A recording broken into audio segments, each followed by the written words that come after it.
Profeta Isaías, capítulo 38, os primeiros versos, diz o seguinte: Naqueles dias, Ezequias adoeceu de uma enfermidade mortal. Veio ter com ele o profeta Isaías, filho de Amós, e lhe disse: Assim diz o Senhor, ponha em ordem a tua casa, porque morrerás, não viverás. Então virou Ezequias o rosto para a parede e orou ao Senhor, e disse: Lembra-te, Senhor, peço-te, que andei diante de ti em fidelidade, com inteireza de coração. Fiz o que era reto aos teus olhos, e chorou muitíssimo.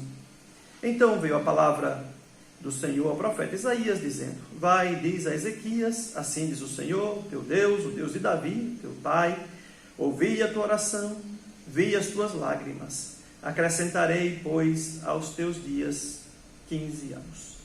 Livrar-te-ei das mãos do rei da Síria, a ti e essa cidade. Defenderei essa cidade.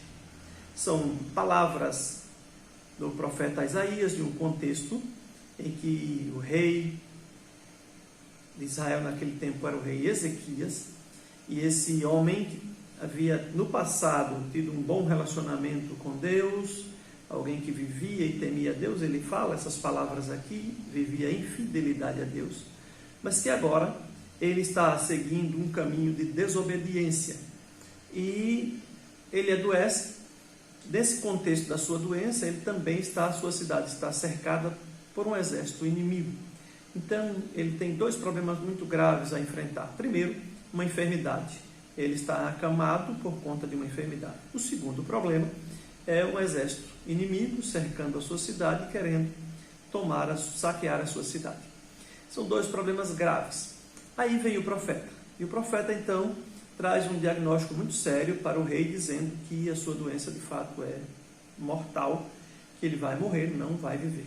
Imagine agora a situação desse homem. E diante desse diagnóstico sombrio, triste, diante dessa palavra tão dura do profeta de que ele morrerá, mas o profeta também traz uma palavra de alerta, de desafio para ele: põe em ordem a tua casa. A ideia aqui é: põe em ordem a tua vida. Você está tendo uma oportunidade agora de colocar em ordem a sua própria vida, de mudar de mente, de coração, de postura, de direção, da forma como você vem administrando e cuidando da sua própria vida. O desafio do profeta, então, é para que o rei pense nessas coisas, e ao receber essa palavra, essa mensagem tão dura de que certamente morrerá e não viverá, ele agora então experimente um arrependimento. E é impressionante, porque é exatamente essa a atitude do rei em seguida. Então, se por um lado ele recebe um diagnóstico muito ruim, uma sentença de morte, por outro lado, a sua atitude é uma atitude muito correta, de alguém que se volta para Deus. É interessante que o texto diz que ele se volta para a parede, vira o rosto para a parede e começa a orar. Não apenas a orar, mas também a chorar. O texto diz que ele chorou muitíssimo. E agora, nesse momento de crise, ele começa a dizer para Deus: olha, Senhor, eu lembro do passado, eu sei que eu tive um tempo uma vida tão maravilhosa na presença do Senhor, eu sei que eu tenho andado em desobediência, mas no passado eu já experimentei a obediência, o caminho da obediência, eu já vivi em obediência. Então, ele tinha uma experiência com Deus, e ele sabia que Deus poderia ouvir a sua oração, responder a sua oração e trazer um tempo melhor para a sua vida. O texto diz que ele ora, que ele chora e que Deus ouve a sua oração. É importante também observarmos nesse texto que o mesmo profeta que trouxe uma mensagem muito ruim, uma sentença de morte para o rei, é o mesmo profeta que vai dizer a ele que Deus ouviu a sua oração e viu as suas lágrimas.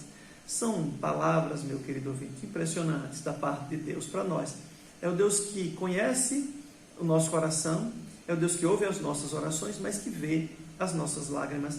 Se tem algo que toca o meu coração nas Escrituras, é quando eu leio essas expressões. De um Deus que se preocupa com os detalhes da nossa vida, que sabe quando estamos em crise, que sabe quando choramos, que sabe quando estamos aflitos, que sabe quando estamos sentindo dor, que conhece as nossas lágrimas. Tem um texto no Antigo Testamento, quando Agar, a mãe de Ismael, estão atravessando o deserto, e aquele menino começa a sentir muita sede, e a mãe coloca aquela criança debaixo de um arbusto para que ele seja preservado do sol causticante do deserto, mas ela coloca também aquele menino distante dela, porque ela não quer vê-lo morrer de sede naquele deserto.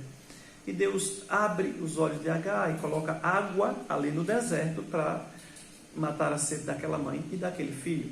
Mas o que impressiona naquele texto também é que quando Deus vem para falar com aquela mulher, através de um anjo, ele diz: eu ouvi o choro do menino.